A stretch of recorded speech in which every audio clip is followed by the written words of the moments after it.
client reached out to me requesting 2 brand identities to be created for them, one for their woodworking business and one for their quilting business. They wanted the 2 brand identities to be cohesive with one another so that it was easily recognizable that these brands were related to one another without being the same business. This posed an interesting challenge for me as I had to create these 2 separate brand identities but make them cohesive with one another.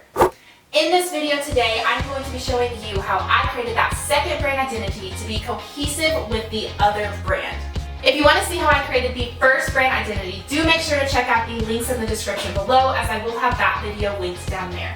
But for now, let's get started on creating that second brand identity and making it cohesive with the first brand. Now, because we already have the general concept and layout of the final logo created, because we did have that first brand that we created for the woodworking side of the business, we're going to focus in more on icon creation right now. So what I'm working on creating now is a spool of thread, and I'm just using general shapes to create the spool of thread. So I have a rectangle, and then I created a couple of rounded rectangles, and now I'm going in and I'm adding the lines to represent the thread, and then I'm going to use the blob tool, which is Shift B, to create sort of a thread that's coming off of the spool. Now I'm just using a rectangle to create the actual needle, and I'm bringing it to a point at the top, and now I'm just using the ellipse tool to create the eye of the needle, and I'm going to get that centered in here. And I'm just smoothing out my edges so that it's really just nice and even. My proportions are a little off, so I'm going to extend up in a couple of areas, and again, center that eye of the needle. And now I'm just rotating it, getting it placed in here. I'm actually going to move this thread that I created out of the way just so I can really get the needle placed in here exactly where I want it to be. And now that I have it here, I have this idea of actually using the Shift B tool, the blob tool again, and I'm going to make it go through the eye of the needle and just go up. So now I'm using my shape builder tool, which is Shift M, and I am going to make it to where you cannot see the thread in front of the needle on this section, but then it goes through the eye and then it goes above and out at the top. And now I'm just going in and making some adjustments to the spool that we created, just really cleaning it up in certain areas. And that is looking good so far. So now I'm adding an offset just to kind of thicken up that stroke so that it's a little bit bolder and we can really see it and it doesn't get lost whenever we scale back, which just required some adjustments to the eye of the needle as well. Getting it placed in here perfect. Okay, so this is the Place Woodworking brand that we created. So what I'm doing here is I'm grabbing that final logo lockup that was created for Place Woodworking so that I can get the typeface so that I can change it to Place Quilting.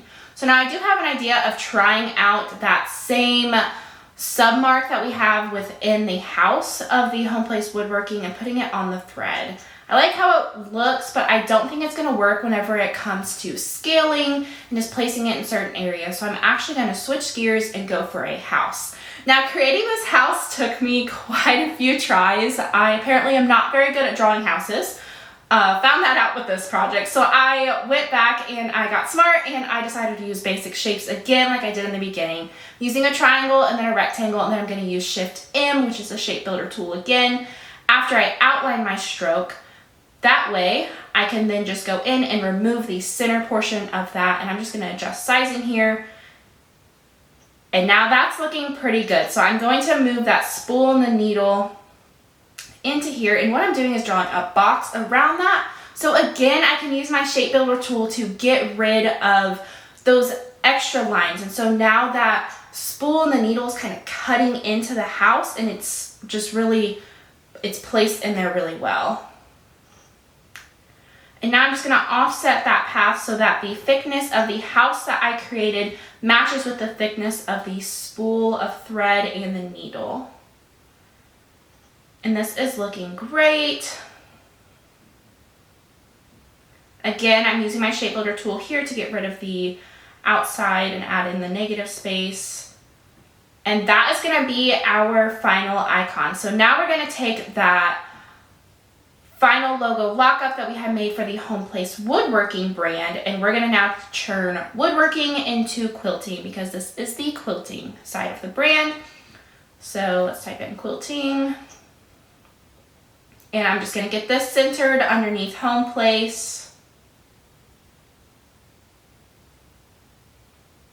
And this is looking really well. So I have this idea of changing the lines because what I ended up doing with the lines that are pointing to the established 1909 is I used them to represent a carpenter's level in that branding. So now I want these to represent something with the quilting side of the industry.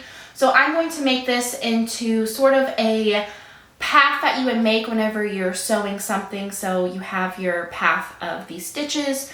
And so I'm going in and just rounding my rectangle, and then I'm going to change my stroke to be a dashed line and just gonna mess around here just to see what's gonna look good.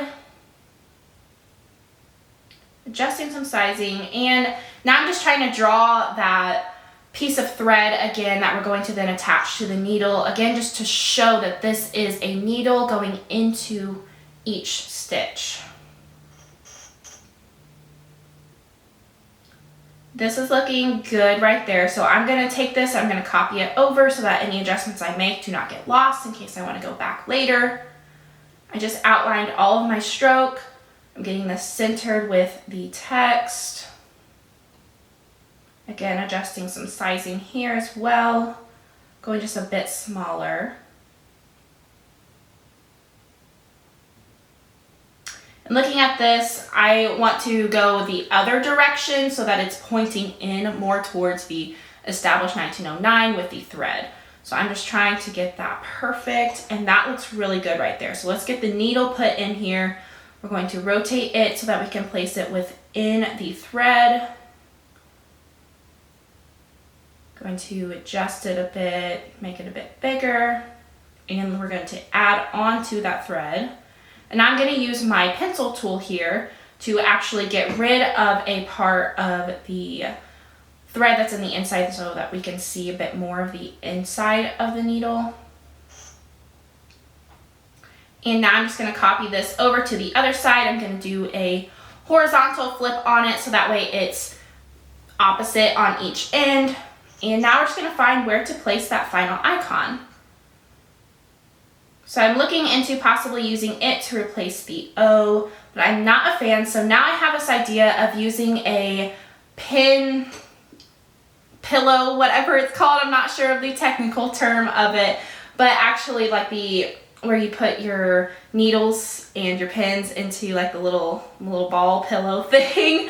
So I'm gonna try to create that here. So again, just using basic shapes to create this along with the shape builder tool. And I am just going to make those pins as icons here. I'm gonna rotate them, change my sizing. So I'm basically doing the same thing on each side, and I'm gonna have a needle in the middle. I'm using the same needle shape that we created earlier.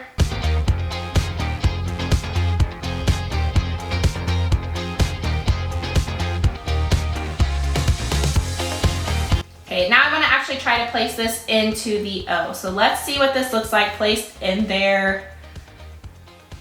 I don't like it. I like the icon, but I don't like how it looks as the O. So now I have another idea where I'm actually going to make square patches and possibly use those as the O. So I am going in again with my basic shapes, and I'm holding Alt to copy over. Then I'm pressing Control D until I have it outlined or copied each time. And I'm going to change my stroke here to be dashed again, and we're just going to make it rounded corners, I believe. And that looks really good there. So now I'm going to just take this, and I'm actually going to outline my stroke and then copy it over because I want to have two here, and then I'm going to use that square and then the shape builder tool to get rid of all of these shapes here so that there's some negative space in between each of the patches. Add just a bit more space in here, and I'm actually just going to delete some of these. And that looks really good, so I like that a lot better. So now let's find where we want to place the house in the needle and thread. Not really sure where I want to put it. That's a good spot, I feel like. So let's go ahead and get this resized. And that looks good. So I'm really happy with where this logo is at. I feel like it's turned out really well. So let's go grab the same colors that we used for the home place woodworking. We're going to use the same colors in this brand as well, just to create more cohesion between the two. So I just already have those in here. If you want to see the process for that, do make sure to check out the video in the description. But now I'm just going in and looking at how the logo is going to look on each of these colors. I do know that the color palette should work well together. I'm adding in the brown that the client did request from the original home place woodworking. And now let's create the pattern. So I like to take all of my elements that I have already created and put them into an organization that's going to make sense for a pattern.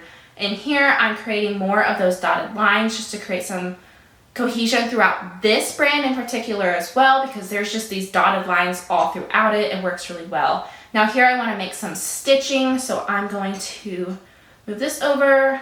Again, I'm just pressing Control D to copy the same move each time. And I'm just going to make these smaller because I want to put a bit more in here so it looks more like stitching. And now I'm taking that needle pin pillow ball thing and placing it in here as well. And we're also taking that same lines that we created in the established date, a part of the icon. And now here I'm just creating a tape measure icon. And I'm going to make a few more here, and now we have a good layout for a pattern. So I'm going to try this by starting out with the brick by column option. I feel like because there's so many squares in this brand, because it matches with like the whole quilting idea, that just having this as a square pattern makes sense. But I don't normally go with the brick option. I typically do hex. So let's see how this works and what I think of it. Let's get these all moved around and just adjusted. I like to make sure that nothing is overlapping within the pattern.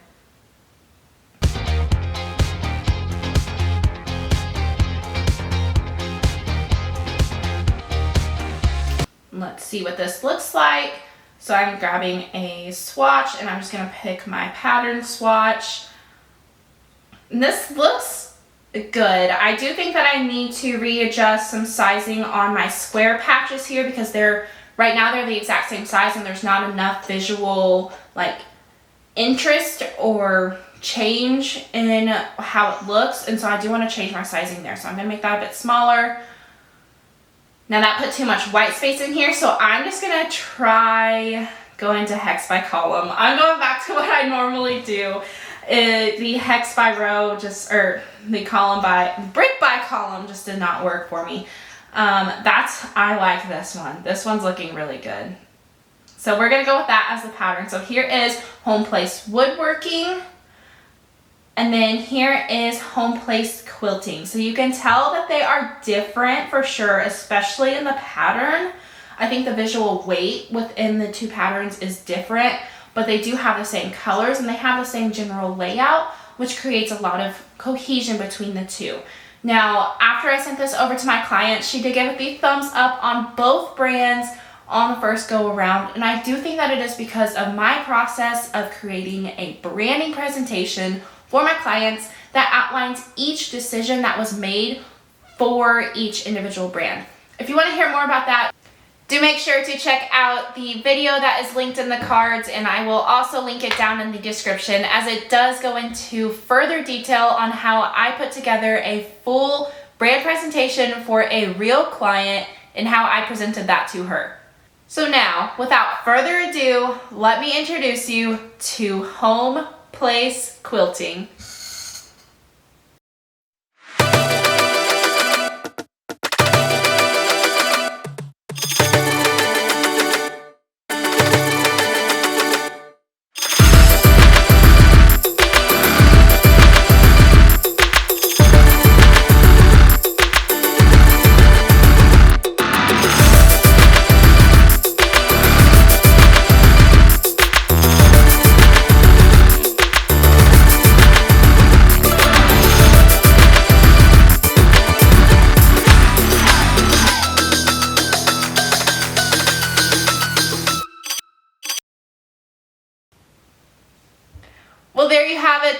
Home Place Quilting. Thank you so much for joining me as I put together that brand. I hope that you did enjoy it. Please let me know your thoughts down in the comments. I also would really appreciate a like and a subscribe to my channel, as it does really help to support me, this channel, and as I go along on this journey. Until the next video, bye!